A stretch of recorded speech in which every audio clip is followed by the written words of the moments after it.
Iba't ibang frontline services ang hatid ng one-stop shop na inilunsad ng Philippine National Police dito sa bulwagang Lapu-Lapu sa Campo Crame.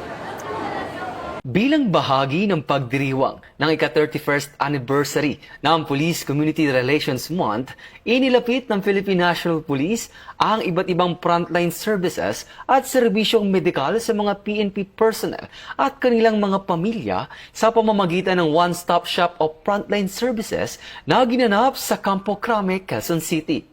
Pinangunahan ni Chief PNP Police General Jose Melencio C. Nartates Jr.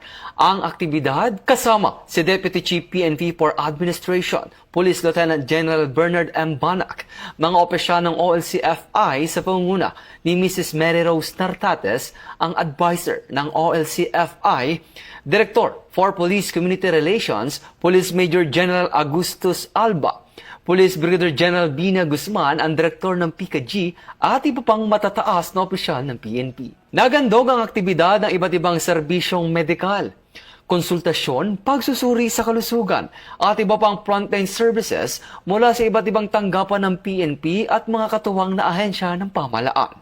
Layunin nitong gawing mas mabilis, mas madali at mas accessible ang paghahatid ng mga pangunahing serbisyo para sa kapakanan ng mga pulis at kanilang mga pamilya.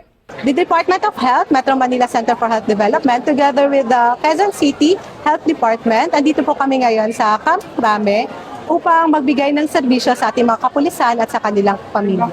So ang mga services po namin binibigay ngayon are the following. So may vaccination po kami, which are the flu vaccine, HPV vaccine, and the pneumococcal vaccine. And also, we are offering cervical and breast screening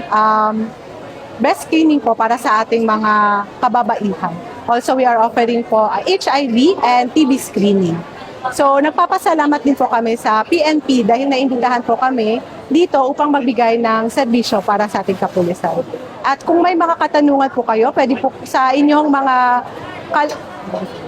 kalusugan, pwede po kayong pumunta sa pinakamalapit na health center po sa inyong address.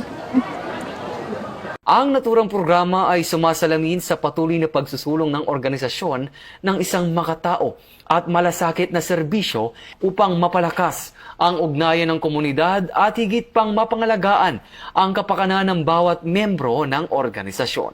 Mula dito sa bulwagang Lapu-Lapu, ako si Patrolman Edwin Baris nagbabalita para sa Police News Network, alagad ng batas, tagataguyod ng Balitang Pulis.